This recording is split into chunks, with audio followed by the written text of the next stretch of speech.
അടുത്ത ഹെഡിങ് ആണ് anti reflection coating. പല ആളും എന്താ പറയുക, ഒരു ആൻറ്റി ഗ്ലെയർ എന്ന് എല്ലാവരും പണ്ട് സ്ഥിരം പറഞ്ഞിരുന്നത്, ഇപ്പം പറയുന്നില്ല, ഇപ്പോൾ ഒരുപാട് ക്ലാസ്സുകളൊക്കെ ആയല്ലോ. അങ്ങനെ ഒരു കോട്ടിങ്, എന്നാലും ഒരു ആൻറ്റി ഗ്ലെയർ എന്ന് പറയാൻ പറ്റാത്തതുമായിട്ടുള്ള ഒരു കോട്ടിങ്ങിനാണ് നമ്മൾ ഈ ആൻറ്റി റിഫ്ലക്ഷൻ കോട്ടിംഗ് എന്ന് പറയാം. പലപ്പോഴും പണ്ടൊക്കെ ആൻറ്റി റിഫ്ലക്ഷൻ കോട്ടിങ് സെല് ചെയ്തിരുന്നത് ഫ്രെയിം എടുത്തു, ലെൻസ് എടുത്തതിന് ശേഷം സെയിൽസ്മാൻ ചോദിക്കും, സാർ ആൻറ്റി റിഫ്ലക്ഷൻ കോട്ടിംഗ് ആണോ? എന്താണ് ആൻറ്റി റിഫ്ലക്ഷൻ കോട്ടിംഗ്? സാർ ഈ ലെൻസിന് മുകളിൽ കണ്ടില്ല ഒരു പച്ച കളർ കോട്ടിംഗ്. എന്താ അതിൻ്റെ പർപ്പസ്? സാർ രാത്രി വണ്ടി ഓടിക്കാറില്ലേ? ഉണ്ട്. അപ്പോൾ ഹെഡ്ലൈറ്റ് ഒന്നും നോക്കണ്ട മോനെ, ഭയങ്കര പ്രശ്നം, ഇതങ്ങോട്ട് കൊടുത്താൽ പിന്നെ നിവിൻ പോളി പറഞ്ഞ മാതിരി ചുറ്റുള്ള ഒന്നും കാണൂല എന്ന് പറഞ്ഞ മാതിരി, പിന്നെ ഹെഡ്ലൈറ്റ് ഒന്നും വരില്ല എന്നാ പറയാം, വെറും പടായാണ്, ഹെഡ്ലൈറ്റ് വരും, എന്തായാലും തട്ടിനെ ചെയ്യും. ഇത് കൊടുത്തു കഴിഞ്ഞതിന് ശേഷം പേഷ്യൻസിന് തന്നെ ആദ്യം വലിയ പ്രതീക്ഷയിൽ വാങ്ങും, പിന്നെ പേഷ്യൻസ് പറയും നിങ്ങൾ പറഞ്ഞ കാര്യമൊന്നുമല്ല കേട്ടോ, ഇതിപ്പോഴും ഹെഡ്ലൈറ്റ് വരുന്നുണ്ട്. ഇത് കേട്ട് സെയിൽസ്മാൻ്റെ കോൺഫിഡൻസ് കുറഞ്ഞു, അവൻ ആദ്യം 90% എന്ന് പറഞ്ഞു, പിന്നെ 80 പിന്നെ 70 പിന്നെ 50 പിന്നെ എന്തെങ്കിലുമൊക്കെ ആയി എന്നുള്ളൊരു അവസ്ഥയിലെത്തി. അപ്പോൾ എന്താണ് ഇതിൻ്റെ യഥാർത്ഥ വസ്തുത? യഥാർത്ഥത്തിൽ ഈ നൈറ്റ് ഡ്രൈവിങ്ങിന് ആൻറ്റി റിഫ്ലക്ഷൻ കോട്ടിങ് കൊടുത്തു കഴിഞ്ഞാൽ ഗ്ലെയർ കട്ട് ചെയ്യുന്നുണ്ടോ? ശരിക്കും നമ്മൾ ആൻറ്റി റിഫ്ലക്ഷൻ കൊടുക്കുന്നത് അതിന് തന്നെയാണോ എന്നൊക്കെയാണ് നമ്മൾ പറയുന്നത്. അപ്പോൾ ഫസ്റ്റ് പോയിന്റ് നമുക്ക് പറയാം. ഫസ്റ്റ് പോയിന്റ് എന്ന് പറയുകയാണെങ്കിൽ increases light transmission from 92% to 99.something%, resulting better clarity of vision. ഇതിനാണ് നമ്മൾ ആൻറ്റി റിഫ്ലക്ഷൻ ഫസ്റ്റ് കൊടുക്കുന്നത്. ശരിക്കും നിങ്ങൾ മനസ്സിലാക്കണം കേട്ടോ. എനിക്കൊരു പവറും ഇല്ല എന്ന് വിചാരിക്കാം. ഇപ്പോൾ ഞാനൊരു ഒബ്ജക്റ്റിനെ എങ്ങനെയാണ് കാണുന്നത്? പ്രകാശം ഒരു ഒബ്ജക്റ്റിൽ തട്ടി റിഫ്ലക്ട് ചെയ്ത് 100% ലൈറ്റ് റൈസും എൻ്റെ കോർണയെ കഴിഞ്ഞ് റെറ്റിനയും കഴിഞ്ഞ് ആ ബ്രെയിനിൽ എൻ്റെ എത്തുമ്പോഴാണല്ലോ കാണുന്നത്. No doubt on that. എനിക്ക് കണ്ണട വന്നു, പവർ വന്നു, maybe single vision, bifocal or progressive, whatever. ഇപ്പോൾ ഞാൻ എങ്ങനെ ഒരു ഒബ്ജക്റ്റിനെ കാണുന്നത്? ഒരു പ്രകാശം അഗൈൻ ഒരു ഒബ്ജക്റ്റിൽ തട്ടി റിഫ്ലക്ട് ചെയ്ത് എൻ്റെ കണ്ണിൽ പാസ് ചെയ്യുന്നതിന് മുമ്പ് എൻ്റെ കണ്ണടയിലൂടെ പാസ് ചെയ്തിട്ടാണ് പോണ്. No doubt on that. ഇങ്ങനെ കണ്ണടയിലൂടെ പാസ് ചെയ്യുമ്പോൾ ഈ കണ്ണട 100% പ്രകാശരശ്മികളെയും കടത്തി വിടുന്നില്ല. പിന്നെ 8 മുതൽ 15% പ്രകാശരശ്മികളെ റിഫ്ലക്ട് ബാക്ക് തിരിച്ചയക്കുന്നു. അത് ലെൻസിൻ്റെ മെറ്റീരിയലിൻ്റെ പ്രത്യേകതയാണ്. അതുകൊണ്ട് നമ്മൾ മനസ്സിലാക്കേണ്ട ഒരു സംഗതി, കണ്ണട ഉപയോഗിച്ചുകൊണ്ടിരിക്കുന്ന ആളുകൾ അനുഭവിച്ചു കൊണ്ടിരിക്കുന്ന കാഴ്ച യഥാർത്ഥ കാഴ്ചയല്ല. പിന്നെ അവർക്ക് കുറച്ചും കൂടി എൻഹാൻസ്ഡ് ആയിട്ടുള്ള കാഴ്ച കിട്ടാനുള്ള ഒരു സ്കോപ്പ് ഉണ്ട് അത്രേ. അങ്ങനെ കിട്ടണമെങ്കിൽ നമ്മൾ എന്ത് ചെയ്യണം? ഈ തിരിച്ചു പോകുന്ന പ്രകാശരശ്മിനോട് തിരിച്ചു പോവില്ല എന്ന് പറഞ്ഞിട്ട് നമ്മളെ കണ്ണിൻ്റെ അകത്തേക്ക് കയറ്റി വിടാനുള്ള സംവിധാനം ഉണ്ടാക്കണം. അപ്പോൾ തിരിച്ചു പോകുന്ന പ്രകാശം മീൻസ് റിഫ്ലക്ഷൻസ് ആണ്. ആ റിഫ്ലക്ഷൻസിനെതിരെ ആയിട്ടുള്ള ആൻറ്റി റിഫ്ലക്ഷൻ കോട്ടിങ് കൊടുക്കുമ്പോൾ നമുക്ക് കൂടുതൽ ട്രാൻസ്മിഷൻ കിട്ടുകയും നമുക്ക് കുറച്ചുകൂടി ക്ലാരിറ്റി കിട്ടുകയും ചെയ്യുന്നു. ഇതാണ് ഫസ്റ്റ് പോയിന്റ്. അല്ലാതെ നൈറ്റ് ഡ്രൈവിംഗ് ഒന്നല്ല. ഫസ്റ്റ് ഉദ്ദേശം എന്ന് പറയുന്നത് നിങ്ങൾക്ക് പരമാവധി നാച്ചുറൽ വിഷൻ കൊടുക്കാൻ സഹായിക്കുക എന്നുള്ളതാണ്. ഓർക്ക് ദൈവം തന്ന കാഴ്ച അതുപോലെ റീഗെയിൻ ചെയ്യാനൊന്നും ഹ്യൂമൻസിനെ കൊണ്ട് പറ്റില്ല. But still we will strive for that. Okay. Second point എന്ന് പറയുന്നത് decreases reflection on lens surface and of course cosmetically good. കാരണം എന്താണ്? പണ്ടൊക്കെ സ്കൂളൊക്കെ പഠിച്ചിരുന്ന കാലത്ത് ഈ കണ്ണട ഉപയോഗിച്ചിരുന്ന ആളുകൾ, നമ്മളൊക്കെ ചെറുപ്രായത്തിൽ കണ്ണട ഉപയോഗിച്ചിരുന്ന കുട്ടികൾ ഒരു ബുദ്ധിജീവികളായിട്ട് ഒരു ഭാഗത്ത് ഒതുങ്ങിക്കൂടും. അവനോട് ആരും സംസാരിക്കാനും പോലും അവനായിട്ട് ആർക്കും മൈൻഡും ഉണ്ടാവില്ല. അതിൻ്റെ ഒരു പ്രധാന റീസൺ എന്താണെന്ന് അറിയാം നിങ്ങൾക്ക്? അതിനൊരു പ്രധാന റീസൺ എന്ന് പറയുന്നത് അന്ന് ആൻറ്റി റിഫ്ലക്ഷൻ കോട്ടിങ് അങ്ങനെ ഉണ്ടായിരുന്നില്ല.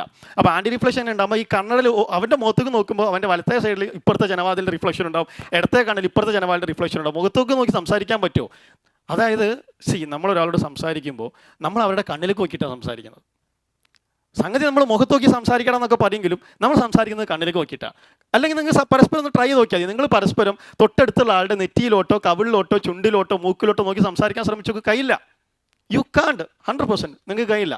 പിന്നെ കണ്ണിൽ നോക്കിയിട്ട് സംസാരിക്കും. നമ്മളെ ഫീലിങ്സും കാര്യങ്ങളൊക്കെ കണ്ണിലാണ്. അപ്പം നമ്മൾ പറയുന്നത് വേറെ ആൾക്ക് മനസ്സിലാവും. ഇപ്പം ഞാൻ പറയുന്നത് നിങ്ങൾക്ക് മനസ്സിലാവും, എനിക്ക് നിങ്ങളെ കണ്ണിൽ നോക്കിയാൽ മനസ്സിലാവും. നിങ്ങൾ ഉറങ്ങാൻ തന്നെ ഞാൻ പ്രസൻറ്റേഷൻ നിർത്തുകയും ചെയ്യും. Okay fine. അപ്പോൾ ഈ കണ്ണിനെ ബ്ലോക്ക് ചെയ്യും ആൻറ്റി റിഫ്ലക്ഷൻ കോട്ടിങ് ഇല്ലാത്തൊരു കണ്ണട.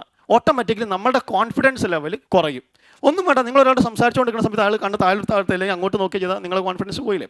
അപ്പോൾ നമ്മൾ ആൻറ്റി റിഫ്ലക്ഷൻ കോട്ടിങ് ഇല്ലാത്ത കണ്ണട ഉപയോഗിക്കണമെങ്കിൽ ഓട്ടോമാറ്റിക്കലി അവരുടെ കണ്ണ് കാണാൻ പറ്റില്ല. So you have to give an anti reflection coating because that reduces reflection of the lens surface and of course cosmetically good. Ring effects reduce. എന്താണ് ഈ റിംഗ് എഫക്ട്സ്? ഹൈ പവറൊക്കെ വരുന്ന സമയത്ത് ലെൻസിൻ്റെ പുറത്ത് ടോട്ടൽ ഇൻറ്റേർണൽ റിഫ്ലക്ഷൻസ് മൂലം ring മാതിരി feel ചെയ്യും. അപ്പോൾ ഈ എന്തുകൊണ്ടാണ് റിംഗ് ഉണ്ടാകുന്നത്? ടോട്ടൽ ഇൻറ്റേർണൽ റിഫ്ലക്ഷൻ ആണ് റീസൺ.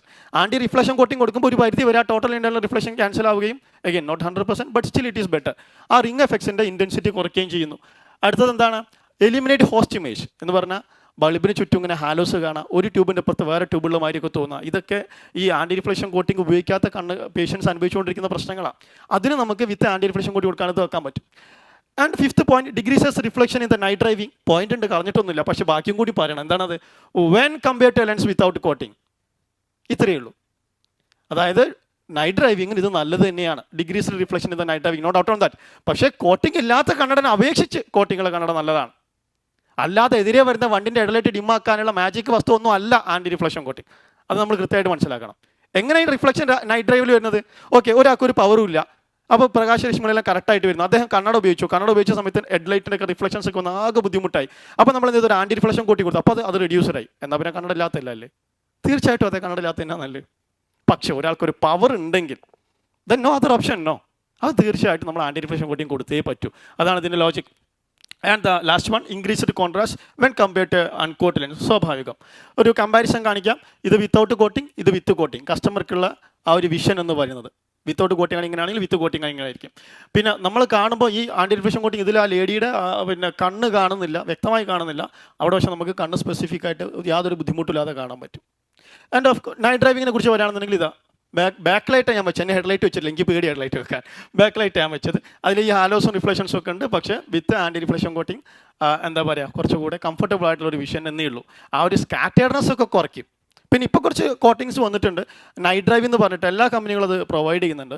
അത് പിന്നെ അതും ചെയ്യുന്നത് എന്ന് വെച്ചാൽ ആ ഒരു ഗ്രീൻ ലൈറ്റിൻ്റെ ഇൻറ്റൻസിറ്റിനെ കുറച്ചൊന്ന് റെഡ്യൂസ് ചെയ്യുന്നേ ഉള്ളൂ.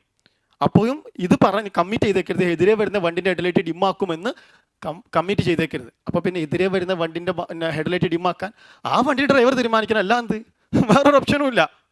അത്രയേ ഉള്ളൂ. ഞാൻ നിങ്ങളിപ്പോൾ ഡോക്ടറെ കണ്ണിലോട്ട് ഞാൻ ടോർച്ച് അടിക്കുകയാണെങ്കിൽ ഡോക്ടർക്ക് എൻ്റെ ടോർച്ച് അടിക്കുന്ന ഉപദ്രവത്തിൽ നിന്ന് രക്ഷപ്പെടാൻ 2 ഓപ്ഷനാണുള്ളത്. ഒന്നെങ്കിൽ എൻ്റെ കൈ തട്ടി മാറ്റാം, കണ്ണിലേക്കാണോ ടോർച്ച് അടിക്കണമെന്ന് വെച്ചിട്ട്. അടുത്ത ഓപ്ഷൻ ഡോക്ടർക്ക് കണ്ണടയ്ക്കാം. വണ്ടി ഓടിക്കുമ്പോൾ കണ്ണടച്ച് അവന് തുറക്കേണ്ടി വരില്ല. Rest in peace. As simple as that. Okay, fine.